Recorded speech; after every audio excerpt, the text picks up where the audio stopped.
I'm stepping to the one place that hasn't been corrupted by capitalism. Space! Hey guys, welcome back to Nerd Explosion. It's the the weekly show, or based on a monthly theme, we nerd out about whatever we want. I am Cameron. I'm Kate. And that is Mochi over there, getting into fucking everything because he's a fucking cat. You don't need the bird seed. You don't need the bird seed. You fucking...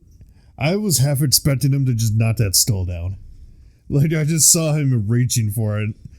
It's just, like, he literally looked back at me, reached up to it, and I was like, should I do it? I mean, those skulls are pretty heavy, so if he gets clobbered, I guess it's on him. Yeah. Fuck around and find out, as the kids say.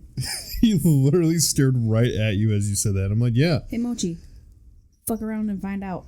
Fuck around and find out, you fun cat. Anyway, I guess we're kind of at the end of Spooky Month. Like, we did the last episode of Halloween Month, and we're moving on to the next theme. But the day we're recording this, it's the day before Halloween. Happy Halloween Eve! So, the month of November, I wanted to make Legend of Zelda month.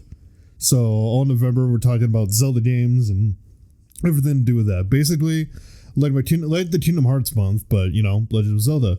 Because other than Kingdom Hearts, I think Legend of Zelda is the only other game I'm obsessed with, like, lore-wise and, like, just, you know, with everything else. And given that tomorrow is, in fact, Halloween, but Hallows Eve. This is going to come out November 2nd, I figured we could stay in the Halloween spirit for just a little bit longer and talk about probably a couple, you know, both of our favorite games, or one of your favorite game and one of my at least top 3 favorite Zelda games, Legend of Zelda Majora's Mask. I have a tattoo from Majora's Mask. You do. And we'll get into that in this episode, but you know what to do. Every Saturday we do this shit, so, you know, put your notifications on and, you know, all that stuff. I mean, I shouldn't have to tell you twice. I'm not your dad. But anyway, let's talk about Majora's Mask.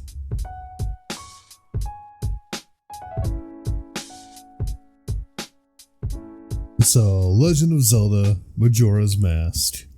Now, going off of Wikipedia here, Legend of Zelda Majora's Mask is a 2000 action-adventure game developed and published by Nintendo for the Nintendo 64. It was the second Legend of Zelda game to use 3D graphics, following Ocarina of Time, which came out in 1998.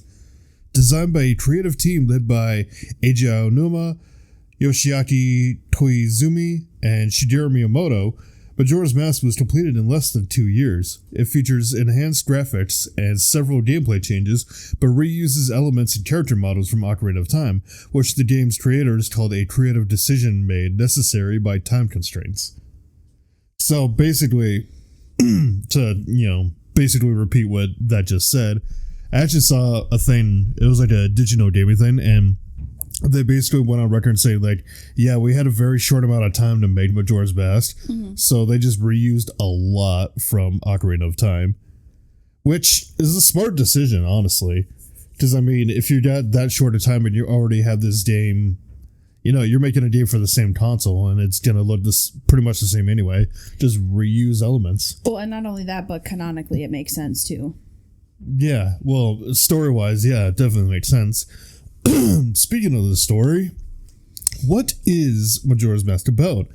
Well, I went to ChatGPT for this answer because I knew Wikipedia was long and drawn out and I wanted a little more concise. That's a big word for Elmo. Legend of Zelda Majora's Mask is an action-adventure game set in the land of Termina, where the player, controlling Link, must prevent the moon from crashing into the world in 3 days. The game starts with Link searching for his lost friend Navi, which, okay, I'm going to stop there for a second. Do we ever, and please correct me if I'm not remembering this right, did we ever find out why Navi was just not around?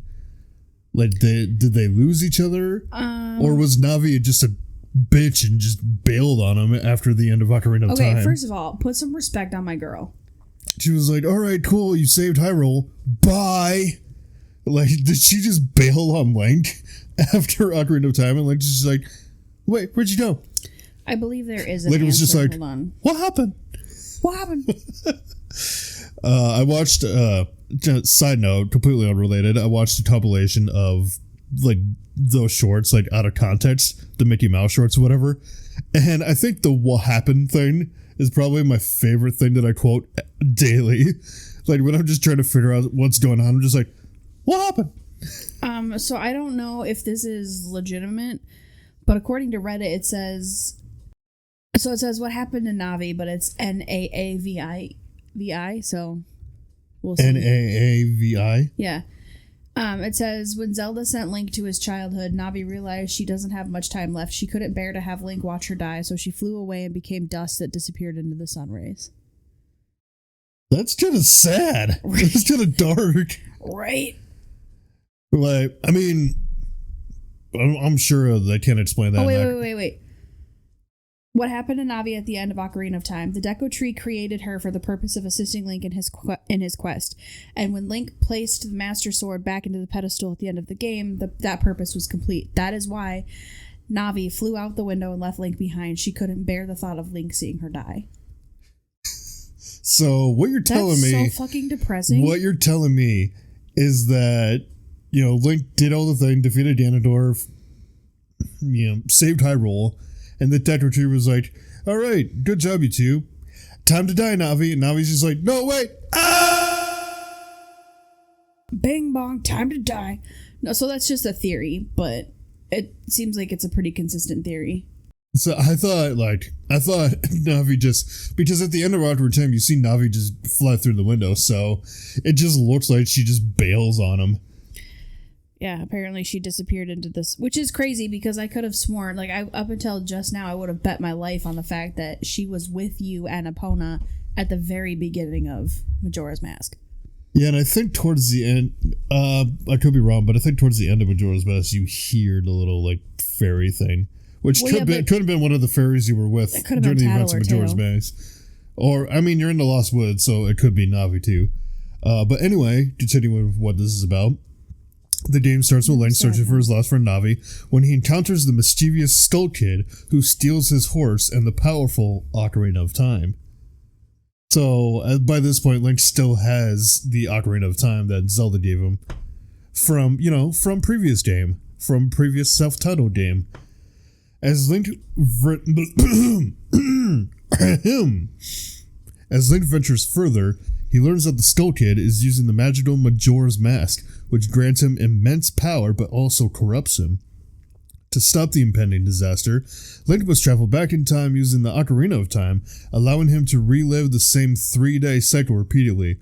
Okay, it doesn't cover this, but he finds this out by, he goes after Skull Kid because Skull Kid steals Epona, and he falls into this tree, which... There's a whole theory behind that, but do we want to go through the rest of the plot first or talk about it now? Because there's a lot of stuff that they don't cover in this. We can get the boring plot out of the way first, and then we can discuss. Okay. Throughout his journey... Sorry, I'm clearing my throat a lot. There's something stuck in there that wants out. I got something trapped in my throat that definitely wants out. Excuse me while I...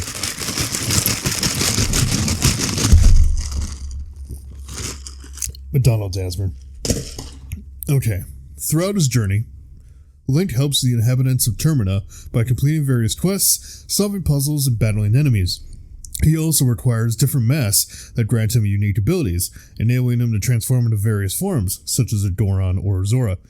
I mean, really, he only gets 3 masks that changes form, and the other mask he just puts on his face. But I digress. Yeah. Well, because you can become the Deku Scrub, the Zora, and the Goron. Yeah, and that's what this summary forgot to mention in the beginning, that you start out as a Deku Scrub, but then you come across a heavy mask salesman where he's like, "You've met with a terrible fate, haven't you?" That's my canon voice for heavy salesman. My next tattoo. You're getting a happy mask salesman? No, I'm getting that quote. You should get the happy mask salesman's face, just right in the middle of your chest. No, if I was gonna do another Majora's Mask tattoo, I would get the mask tattooed to the back of my hand. That actually wouldn't be bad. I've actually thought about doing a Majora's Mask tattoo for a while. I had a design like saved somewhere where it's Majora's Mask with a little banner underneath that says the flow of time is always cruel. I was gonna get that one too. I have it. I have it saved in my Tap Me Baby board. It might be the same one I'm thinking of that I've had saved for like years. Tap Me Baby. Continuing with this, as the 3 days progress, Link gathers the strength of the 4 guardian spirits, leading to a climactic confrontation with Skull Kid and Majora's Mask. Ultimately, Link's bravery and resourcefulness save Termina from destruction, restoring peace to the land. The game is known for its darker themes, time-based mechanics, and emotional storytelling, making it a beloved entry in the Zelda franchise. Yeah, that game. Thanks, is AI. That game is like dark as fuck for no reason. It feels like. It is dark as fuck. Well, this came out in 2000, and like, but when you think about it, you're going from Ocarina of Time to Majora's Mask. Ocarina of Time had some dark elements in it, sure, but Majora's Mask is like, for example, Bottom of the Well, and the entirety of the Shadow Temple. Yeah. There were definitely some dark elements in it, but it wasn't like in its entirety dark. Whereas Majora's Mask has that overall, pending doom. Be like, hey, you have 3 days before literally everyone dies. Yes. So kids show me this tattoo. It's got Majora's Mask in the middle, and there's a banner kind of wrapping from the top to the bottom. Bottom to top by stop. In the middle of forgotten. Take a fire from my safety. The picture is there. The memory won't state me. Why should I care? So it has tail up. Sorry, I just Linkin Parked for a second. It has tail up in the corner, which is the red fairy in the game, and then it has a banner that says the flow of time is always cruel, and in the middle of the banner is Majora's Mask. Underneath the part of the banner that says is always cruel, it's red and blue roses with some greenery, and in the middle of that is the Triforce. It's a really cool tattoo. It's gonna be like a $700 tattoo minimum. Well, yeah, because it's like nothing but color. That's why if I'm gonna do, I actually have that as a phone background. So the one she just showed me, it's like a black and white, like hand painted thing of Skull Kid wearing Majora's Mask with tattoo. It almost has like a Japanese feel to it, like Japanese artwork style to it, and I actually really like that. If that wasn't going to be, expensive as hell, I did that as a tattoo as well. But anyway, we do back to Majora's Mask. What elements, I already forgot what elements of the summary that we had to go over that they didn't. So, yeah, the different masks that grant him unique abilities, enabling him to transform into various forms.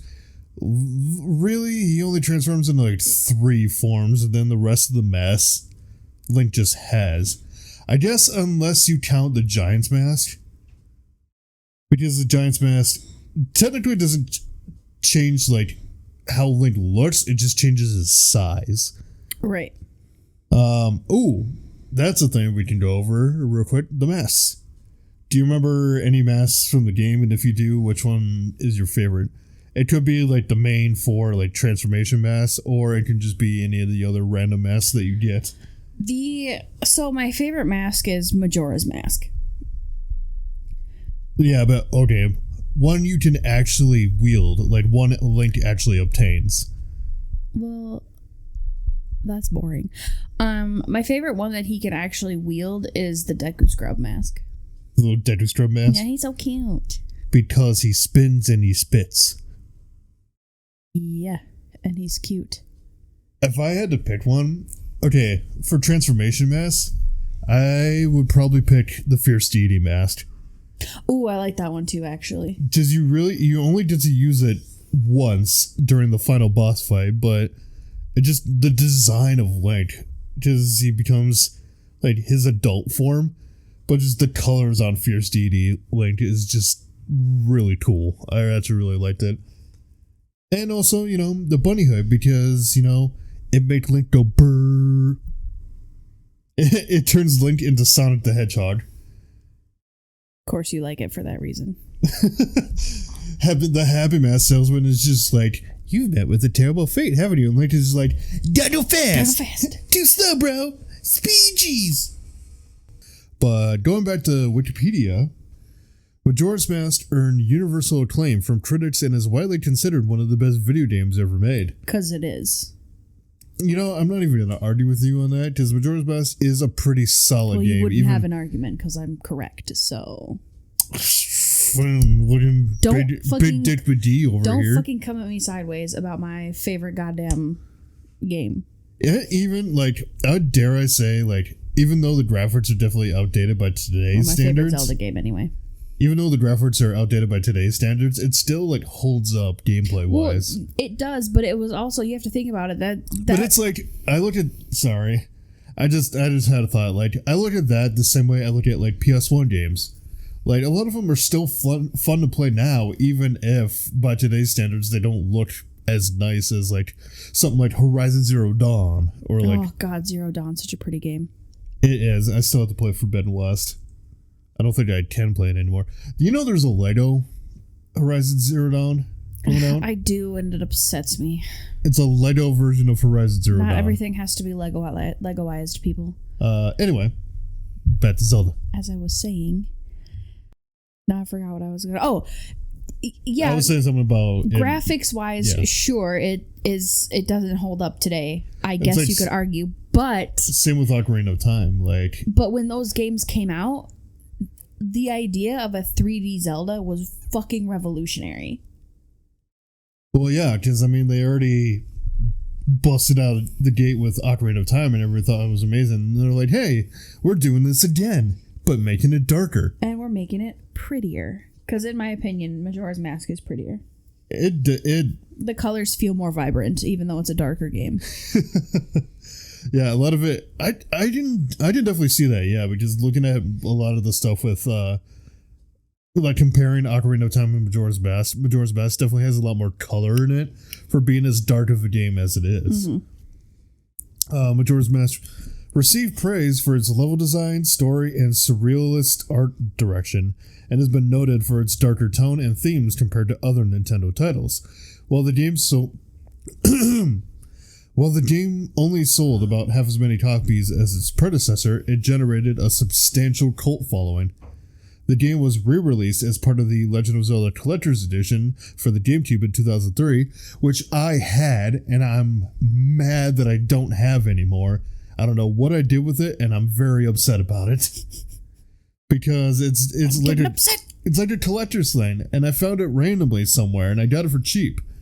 And I don't know if it sells really well amongst collectors, but I felt like I had a special piece that only hardcore Zelda fans have, and I probably sold it to pay bills, because we're broke as a joke, but whatever. So it came out on that for the GameCube in 2003, and for the online services of the Wii, Wii U, and Nintendo Switch. An enhanced remake for the Nintendo 3DS, Legend of Zelda Majora's Mask 3D, was released in 2015. I played that one too, because when I had my 3DS, I got the 3DS version of Majora's Mask. And I will honestly say the 3DS version, by far better. Because I had that one and Ocarina of Time for the 3DS, the remake of Ocarina of Time and Majora's Mask for 3DS. Those were better. The better way to play it, On the 3DS? Yeah, because, mainly because you had the bottom screen right there that had, your items and everything. And, in the original games, Ocarina of Time and Majora's Mask, you had this, press the start menu, scroll over to the item thing, equip the thing, close out of the menu. Whereas with the 3DS version, you just do it right there, almost instantly. And I think that I loved more. It's still a great game, but I just love the 3DS version more because it was just a better way to play it. I don't know if I agree with that, but I'm a slut for a good console game, so. Well, the 3DS is a console.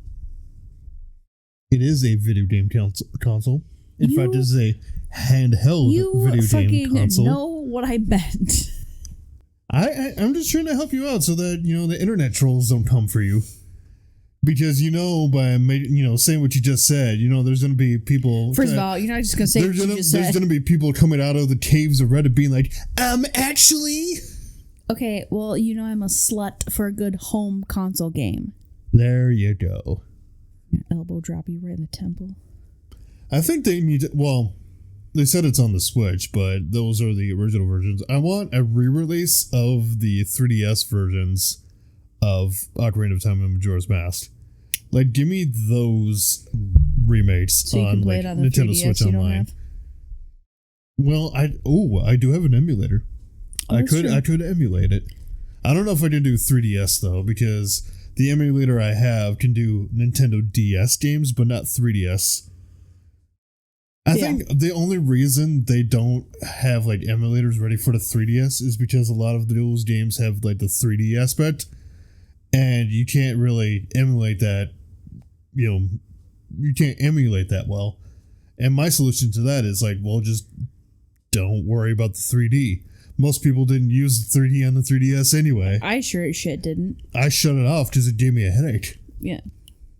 Going back to Majora's Mask. Sorry, we're going on a lot of tangents here. Let's see. Tell me you have ADHD without telling me you have ADHD. So there was a smaller team. I'm kind of briefly going over this development part of Majora's Mask. By reusing game assets, the smaller team was able to finish Majora's Mask in 15 months. That's it? 15 months. Damn. Well, apparently that was a short amount of time. I knew they cranked it out, but I didn't know that they, 15 just months, over a year, so that's yeah. just over a year. Well, I'm sure it helped, because like I said, they reused assets from Ocarina of Time. Well, that's true. So they could just port a bunch of stuff over and then only have to worry about, new worlds or new dungeons. But that's still and new maps insane and to think everything. about, because Majora's Mask is such a solid game that it only took 15 months to put it together. Well, yeah. That's gameplay, most of the music, time composition, graphics. Most of that was music, cutscenes, dialogue. Crazy. That's crazy, girl. The aggressive development schedule resulted in a great deal of crunch, or mandatory overtime, and the writers expressed their frustration by inserting complaints about overwork into the script. They got out their grievances in the game. Now I gotta find these now. Now that after this episode, I gotta find that now. Saying that, I mean, Majora's Mask does have a very I fucking hate my job vibe to it. I just love that they express that through the actual game. Because some of the dialogue, because I think for one example, when you're doing that game with the kids where you have to I think it's like a hide and seek thing. Yeah, that's like one of the first mini games you do, where the kids are just like, "We'll give you this password to get into this place, but you gotta find us." Yeah, like that. Some of the dialogue felt very much like, "Fuck you, man." Fuck you and this company. Fuck you and the horse you rode in on. I was just gonna say that. Fuck you and your deadlines. Ooh, here's another thing that I don't know if you heard about. Another team that was working with them finished Zelda, but it never came out on the 64 DD, which was a commercial failure in Japan and was not released outside its home country. So there was a thing they were working on called Zelda, which is basically, from what I understand, essentially Ocarina of Time. It was like kind of Majora's Mask, but kind of Ocarina of Time, and apparently it was super hard. And they were going to release it for this attachment that was going to come out for the Nintendo 64 called the 64 DD, or disk drive. Mm-hmm. So it was going to introduce CD technology to the Nintendo 64, but when they released it in Japan, it was a commercial failure. So there was only a few things they made for it, but it never came out. They tried to essentially recreate the GameCube? Well, the GameCube came out way after the Nintendo 64. I think they tried to do... Oh, the 64, okay. So this was Nintendo 64 era, so they tried to compete with PlayStation with the PS1. Because the PS1 was doing CDs. The PS1 was always discs. Okay, I gotcha. The PS1 was always discs. So why is it... Okay, hold on. So why is it that when Nintendo tries to do stuff, the first thing they try to do is a astronomical failure, and then the next time they do it, it's because they did that with the Wii U, and I know I've talked about this. I don't know if I've talked about it on the podcast before, but I know I've talked about this, is that the Nintendo Switch was everything I wanted the Wii U to be. Because the Wii U sucked. I honestly, so hot take, I actually liked the Wii U. Oh my god, the thing fucking sucked ass. I didn't love it, but I didn't think it was that terrible. Because, well, I just remember trying to play a Zelda game on it, and you had to use the Wii U itself to control. So it hooked up to the Wii, and you played the game. So you played on the TV, right? Well, it had its own console, and the gamepad was with it. Or yeah, so it was the Wii U console, and then you had the gamepad, which is what I wanted the Switch to be. Anyway, I'm getting flustered now because I'm angry. No, you said the Switch is what you wanted the Wii U to be. Yeah. The Switch is what I wanted the Wii U to be. So you had the Wii U console and then you had the gamepad, right? And I was like, this is so fucking cool. Because in my head, I was like, we can take the gamepad, take it somewhere else, and play on it. Nay. It had to stay connected to the console. And I remember me and my brother specifically would get almost into fist fights because we were trying to play the Zelda game because it was like, oh, exclusive on the Wii U, you can now play as Tingle. No, it's not fucking true. You could kind of control Tingle on the Wii U gamepad, but barely. Are you talking about for Wind Waker? Yeah.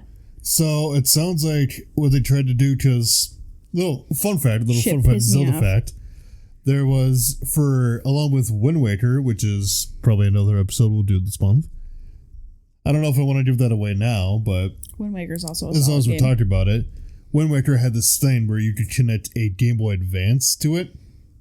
And you know the thing you got in the game, the Tingle Tuner? Mm-hmm. That was actually a thing. You connected a Game Boy Advance to the GameCube, and it allowed you to do a bunch of stuff as Tingle on the Game Boy. So that's essentially what link items and all that. That's essentially what it was on the Wii U gamepad too. But it was the way it was marketed. They didn't do that on the Wind Waker version. I don't know. We'll talk about that when we talk about Wind Waker. I promise you they did because I played it.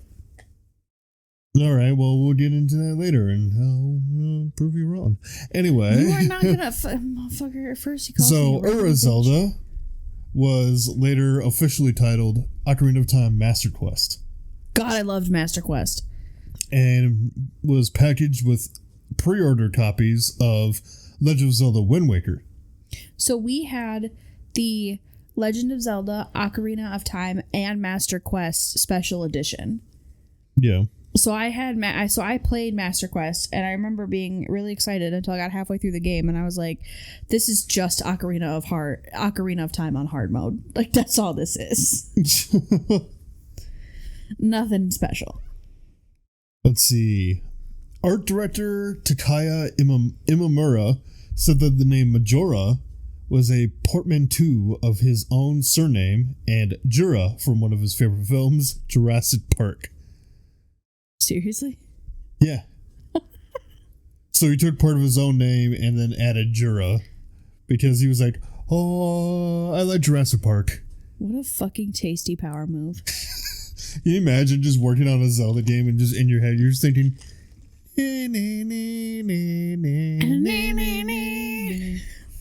welcome to Jurassic Park. We literally have 7 movies as to why this is a terrible idea. Majora's Mask first appeared in the media in the medias in May 1999 when Famitsu reported. Shut the fuck up! That game's that old. It came out in 2000. That game's 24 years old. Yes. Oh my god. And it first appeared, like they first started promoting it in 1999 when Famitsu, which is like a Japanese like video game news thing, reported that a long-planned Zelda expansion for the 64 DD was in development, which, as we went over, was a commercial failure. Which, as we discussed, it had a playable demo at the Nintendo Space World exhibition on August 27th, 1999. The Space World demo included many elements from the final game, including the large clock that dominates the center of Clock Town, the timer at the bottom of the screen, and mass transformations. In November, Nintendo announced a Holiday 2000 release date. The final title was announced in March 2000. The game was supported by an $8 million marketing campaign in America. The game was released on April 27th, 2000 in Japan and October 26th, 2000 in North America, and featured a gold Nintendo 64 cartridge. Ooh, fancy. Ooh, here's something. Technical differences from Ocarina of Time. Majora's Mask runs on an upgraded version of the engine used in Ocarina of Time and requires the use of the Nintendo 64's 4MB expansion pack, making it and Donkey Kong 64 the only two games that require the peripheral. IGN theorized this requirement is due to Majora's Mask's origins as a Nintendo 64 DD game, which would necessitate an extra 4MB of RAM.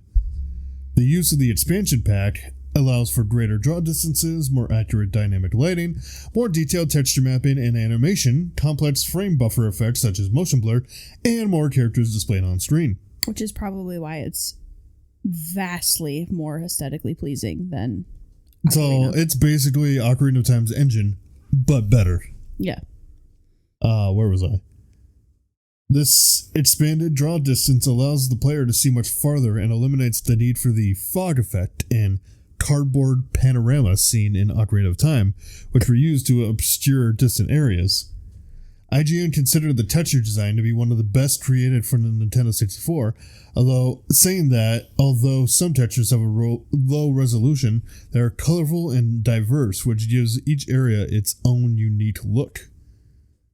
The music for Majora's Mask, which is a banger. Also, one of my top 5 favorite video game soundtracks, period. The music was written by longtime series composer Koji Kondo, with contributions by Toru Minagishi. I apologize if I'm butchering any of these Japanese names. The soundtrack largely consists of reworked music from Ocarina of Time, complemented with other traditional Zelda music such as the Overworld theme and new material. Kondo described the music as having an exotic Chinese opera sound. As the 3-day cycle progresses, the theme song of Clock Town changes between 3 variations, one for each day. IGN related the shift in music to a shift in the game's atmosphere, saying that the quickened tempo of the Clock Town music on the second day conveys a sense of time passing quickly. The 2-disc soundtrack was released in Japan on June 23, 2000, and features 112 tracks from the game. That's the thing I really liked about it too. I liked about the music, in the start, the start of everything with Clock Town, you hear it normally, and then the second day, it's a lot more fast paced. Mm-hmm. So you have this more sense of urgency, and I think on the last day, it's there's it's still the same track, but it's a little faster, and there's some instruments missing from it. Yeah.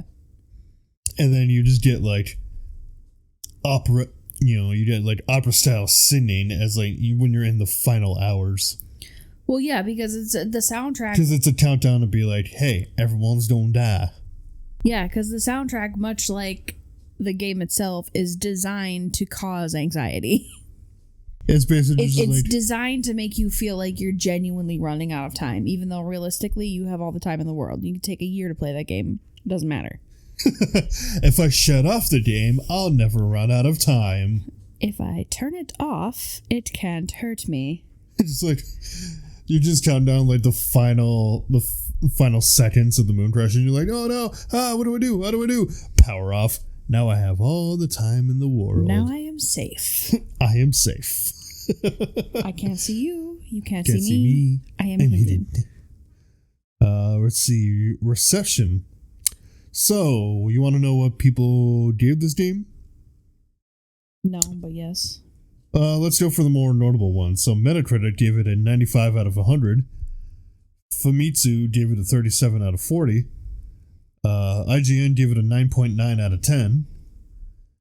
It won a couple of awards in 2001 from the Academy of Interactive Arts and Sciences. In 2001, it won 2 awards in 2001 for Best Console Action / Adventure and Best Game Design.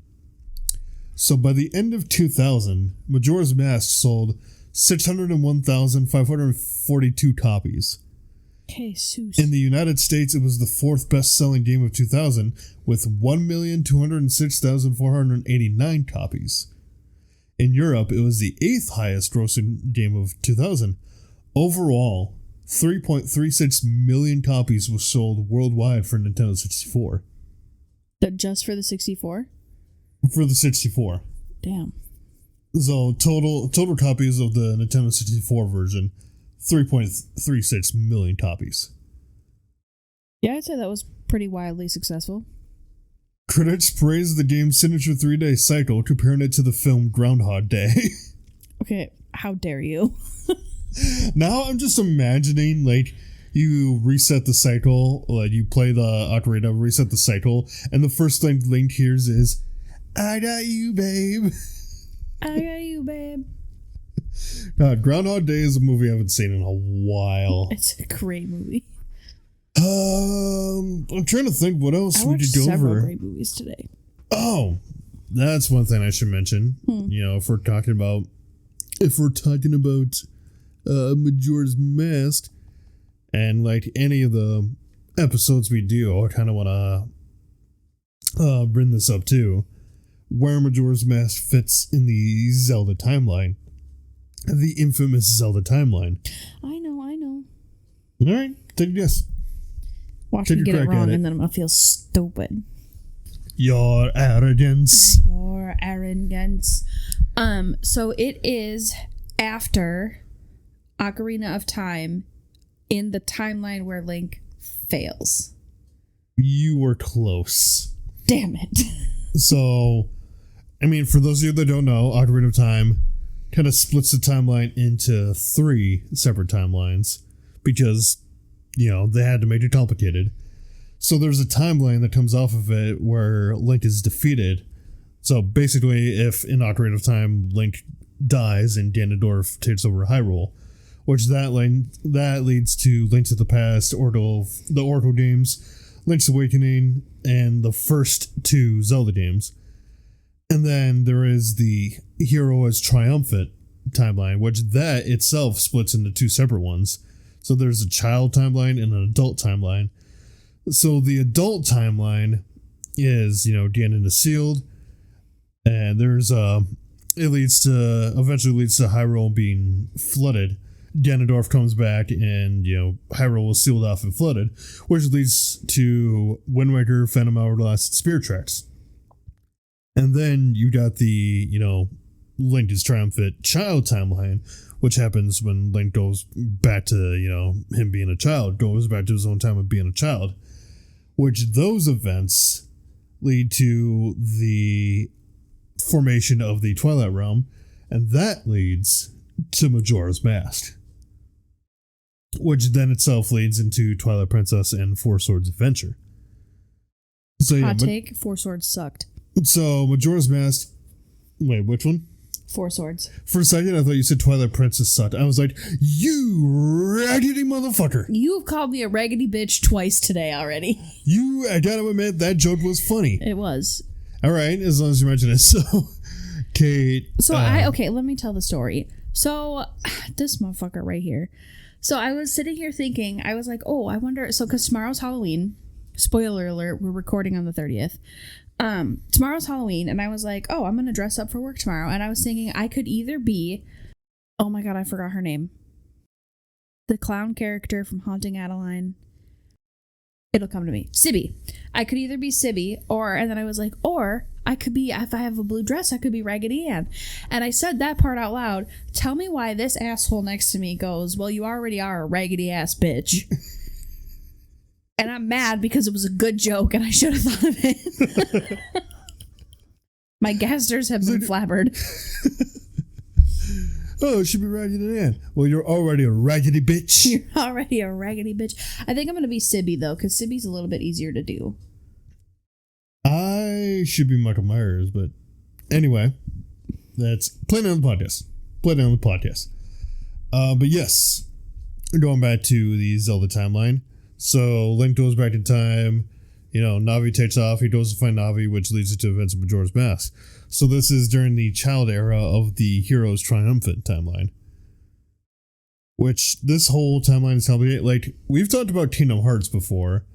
Yeah, but Zelda's At least that timeline is, consistent.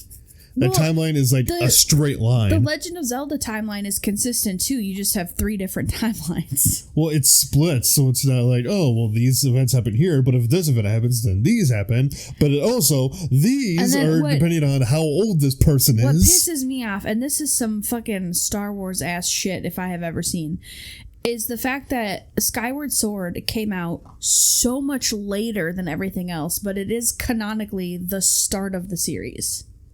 Yes. Shit pissed me off. It's like Star Wars. Why did Volume 3, 4, and 5 come out before 1, 2, and 3? Because George Lucas hates you.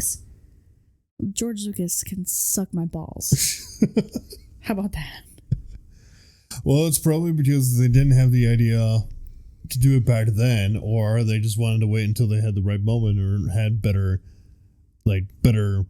technology to do it with. One day I would like to sit down and play all of the Zelda games in chronological order.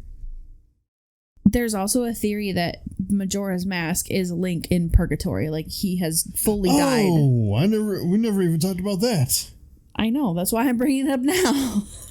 Because that's the whole theory, is that when you play through Majora's Mask, is that Link has fully died, and that's why it's because it's the first game in the hero is defeated timeline, right? In the child? No, in the hero is triumphant. So, the Link is dead theory, or in Majora's Mask, at least to my understanding, comes from the fact that everything he experiences in the land of Termina feels like purgatory, because everywhere he goes in Majora's Mask feels like the 5 stages of grief. Yeah. Because the first stage is denial, which is represented by everyone in Cloud Town on the first day, basically. Just fully ignoring the fact that the moon is hurtling towards them. Basically denying the fact that, like, oh, we're not going to die, blah, blah, blah, blah, blah. And it's like, my brother in Christ, look into the sky. And then, what's the second stage? Hold on. Stages of grief. I know which areas it's... Oh, anger. Okay. So you have the first one, denial, which everyone in Cloud Town is denying, the moon. Denying the fact that the moon is crashing. And then you have anger, which is represented by the Deku Scribs in the Deku Palace. And their daughter, the princess, basically disappears, right? Mm-hmm. So the king of the Dekus immediately blames a monkey for kidnapping his daughter. Which also feels a little racist. Immediately just accuses this monkey, and they're ready to kill this monkey. Poor monkey. And then you got bargaining, which is represented by the spirit of the Goron, Darunia, basically asking Link, hey, if you do this for the Gorons, then hopefully I can move on with my life. Or I can come back and, be with my Gorons again. And then you got depression, which is, again, represented by Darunia, basically not, realizing that, oh, I'm still dead. There's nothing I can do about it. I'm still a spirit. Mm-hmm. I can't come back to life, so I was, depressed about it. And then acceptance is theorized to be basically represented by Ikana Valley. And the, I forget the name of the temple, but there's basically a temple that, a lot of the mechanics of it is flipping upside down. And it's almost like it's kind of a metaphor for going towards, the heavens, accepting death, Mm-hmm. So that's the basis of that theory, that Link is dead in Majora's Mask. And my personal thing, why I kind of believe that, is because it would give a good explanation on how Link gets lost in the Lost Woods and dies there, and eventually becomes the hero Shade in Twilight Princess. Mm-hmm. Because it's canon that the hero Shade, which is a character you meet in Twilight Princess, is Link from Ocarina of Time and Majora's Mask. But I found this thing on Reddit, somebody debunking the Link is dead in Majora's Mask theory. So let's hear what they have to say from Deku Ralph. So by now, many of us are already aware of the theory that Link is dead during the events of Majora's Mask and that Termina is Link's purgatory. There's a video about it over on YouTube. Here it is if you haven't seen it, named YouTube link. It's a very convincing theory, but if you try hard enough, you can actually poke a hole in it. I've come to the conclusion that the theory is most likely false, and here's why. Now, at one point in the video, the narrator states that the Terminians are identical to the Hyruleans because Link's mind is only able to produce a world inhabited by people he had encountered before. I guess the point of this is to establish that if Termina is indeed Link's purgatory generated by his own mind upon death, it is of course only possible for Link's mind to generate a world based on his own acquired knowledge throughout his life. This is assumed to be why the Terminians are identical to the Hyruleans encountered on Link's previous adventure. But that only explains why the people in Termina are familiar to Link. What about everything else unfamiliar in Termina? Let's just examine Termina as a whole for a minute. The Terminian society is slightly more advanced than Hyrule. They have things like photographic cameras, clocks, rock instruments, motorboats, and even complex social systems like a democracy in Cloud Town, all of which are alien to anything seen in Hyrule. And let's not forget about the complex waterworks of the Great Bay Temple. If Link's mind is only able to generate a purgatory inhabited by familiar people, then how is it that Link's mind can generate these complex technological and social advancements for his purgatory? I actually kind of have a thing that might, prove that, might disprove that, or that might prove why he thinks of these, big technological advances. Because he's a child. Well, because he is a literal child, and he probably thinks of these fantastical things. So I was going to say something along those lines, too. So if you're looking at it from strictly, a logical standpoint, I realize that this is a video game character. However, we dream, right? Yes. And we dream things we have never seen, right? Because the reality of it is the human brain is so much more complex than most people realize. Sure, you can't imagine a face if you've never seen a face, but you can imagine the making of a face, right? You know where eyes and noses and mouths go on a human face. So it's not out of the realm of possibility that he's simply just creative and imagining all this stuff. Yeah, because, there's a comment down here that kind of points that out, kind of like what you're saying. The human mind is especially wired when it comes to facial recognition, i.e. pareidolia. Mm-hmm. Because, you really can't invent faces, but, the mind could, kind of remember a face, even if you don't remember exactly who that face belongs to.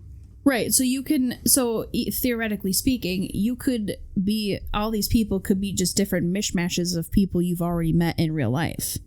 Exactly. And, the whole thing of, coming up with these big technological advances that Hyrule never had. My thing is just, because he's a child, and a child's mind is a fucking weird place, let me tell you. Just watching my nephews interact with each other and their toys, yeah, you can definitely see how a child's mind just is weird. But this person goes on to say, let's just look at Cloud Town's democracy for a minute. The leap from a society ruled by an absolute monarchy to one ruled by a democracy should not be underestimated. It literally took hundreds of years for us humans to go from monarchies to the idea of a democracy. It took revolution after revolution and philosophers like John Locke to help us advance to that point. Are we just all to assume that Link, coming from a place ruled by an absolute monarchy, was able to effortlessly conjure up the idea of a town ruled by a democratically elected mayor in his head? Something that took us humans hundreds of years to dream up. Again, my argument to that is, he's a child. Correct.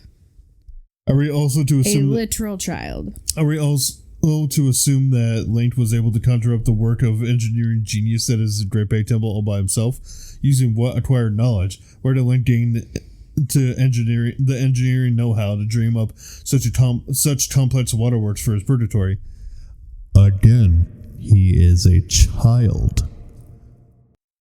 In short, the world of Termina is much too alien and complex relative to Hyrule to be Link's own mind-generated purgatory. The only way to explain Termina's complexity relative to Hyrule is to assume that it is a world that developed independent from Hyrule, crafted with the input of a multitude of independent minds over many generations. To say that Link was able to dream up this world all by himself is a bit of a stretch. You're a bit of a stretch. Also, can we point out that the Zoras themselves were pretty technologically advanced? Well, yeah, and a lot of their stuff evolved around water. Yeah, so again, This not out of homeless the man realm wouldn't of leave me alone, possibility. so I'm spraying him with dirty brown water. Okay, anyway. I've never seen the show Smiling Friends, but that moment sticks in my head. Anyway, sorry, you were saying. You have to be the most devious bastard in New York You have City. to be the most devious bastard in New York City. I fucking love Laszlo. He's my best friend. He's my sweet cheese. My sweet cheese, a good time boy. My rotten soldier. I forgot. Oh, I just watched that movie last night. Van Helsing. I fucking love Van Helsing. Hot take: the acting atrocious. All right, you were saying about Majora's Mask? Jingle tease. What was I saying? Oh yeah, so the Zoras themselves are technologically advanced. So if you take that into consideration, that Link has seen the Zoras and the Zora technology. Also, let's not forget the fact that the Hyrule world can be considered technologically advanced because you have different tunics that, one, allows you to breathe underwater, and two, the Goron tunic or the heat tunic or whatever it's called keeps your body temperature regulated so you don't burst into flames when you're walking around an active volcano. So he's already, if you go down this line of thinking, he's already used to some pretty wacky technology. So if you add that in with the active imagination of a child, it still doesn't leave it. I mean, sure, it could be, I mean, it is just a theory at the end of the day, and sure, it could be disproving of all of this, but if you add in the fact that he's already familiar with this magic or technology or whatever you want to call it, and again, that he's a child, it's not outside of the realm of possibility that he's simply just imagining all of this stuff and just kind of making it up in his own little post-traumatic purgatory. So I was looking through comments, and the reason I was laughing earlier is because there's this one comment that says, I actually believed the theory that he was dead, until Hyrule Historia said otherwise. That's all anyone needs to know. Hyrule Historia says he isn't dead, so he's not dead. So he's not dead. I mean... Yeah, Hyrule Historia, I guess, which is made by, like an official Nintendo product, basically says that Link is not dead. So, canonically, what really is, I guess, the truth in this case is Link experienced the events of Majora's Mask in what a lot of people say is a parallel universe. And I could get behind the parallel universe, maybe. By the end of the game, he's able to make his way back to Hyrule and continue his search for Navi, which I think then is how he gets trapped in the Lost Woods. And he dies. He ends up dying in the Lost Woods, becomes a spirit that hangs around until the events of Twilight Princess, and then teaches that Link skills that he failed to pass on to his own kin because he never had a child of his own. So with him passing on those skills to Twilight Princess Link, he's able to move on with his life and finally accept his death. So personally, I don't believe Link is dead in Majora's Mask. I'm very willing to believe the parallel universe thing, because it's him falling down that tree. It's definitely like a trippy thing. He's not necessarily going into purgatory, but he's going into like a different dimension or like a different universe, traveling to somewhere that is definitely unfamiliar to him. Yeah. Like the tree he fell into was a portal to somewhere else. I fell into a portal to another world. Okay. With that, any final thoughts on Majora's Mask? I still really like the Links in Purgatory theory, but I'm willing to concede that it might be an alternative dimension. Either way, the game slaps. It's a solid 10 out of 10. The graphics for the time are stunning. The vibrancy and the color is breathtaking.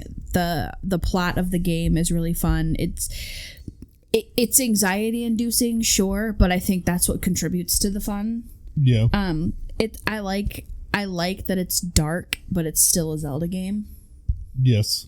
Because I think that allowing Majora's Mask, to be such a dark game kind of opened the door for Twilight Princess. Yeah. Let them go darker with better technology. Yeah, because because to me, that redhead right there just kind of looks like he's going. Yes, because everybody listening knows exactly what you're talking about. You can cut that out. It just made me laugh. Yeah, listeners. You see that redhead right there? It made me giggle. You see that redhead? Oh, look at him go. Anyway, look at him go. I like the fact that look at me go. I'm suction cup man. I like the fact that it opened up the door because it allowed the creators of Zelda to say, okay, we can take a Zelda game and add a little bit of a dark undertone and we can make it a little bit more edgy and people are still going to love it. It's still going to be a successful part of the franchise. And I think that just opened so many more doors for them. Yeah, I totally agree with everything. Especially when considering it came out in 2000. That was a risky move for back then. Yeah, I definitely agree with everything. Plus, it's still, like, the gameplay still holds up today, and honestly, like, if you have a chance to play it, definitely go play it. Nintendo Switch Online probably has it in their N64 catalog, but if you don't want to pay for that, or you don't have a Nintendo Switch, then, just between you and me, don't tell Nintendo. There are emulators out there. What you do is you go to the App Store and you download Delta Game Emulator, and then you go to this website called emulatorgames.com, which they have a ton of ROMs of games, and you can find Majora's Mask on there. Now, don't tell Nintendo, because as soon as they find out, they'll strike it down. So this is just between you and me, okay? Okay? Good. But yeah, Majora's Mask, definitely play it if you have the chance. But I think with that, we can call it an episode here. What do you think about that? What do you think about that? We got more Zelda content coming your way this month. I don't know what we're going to talk about next, but it's probably one of our other favorite top Zelda games. Props. And there might be one that might be a repeat of an older episode that I've done, but I'm definitely doing it better. And it will be better because I'm here now. Okay. Anyway, no, it will. Definitely will. But with that being said, I've been Cameron. Everybody comes for my snappy comebacks. I've been Kate. And as always, we'll see you in the next one. Nerds out.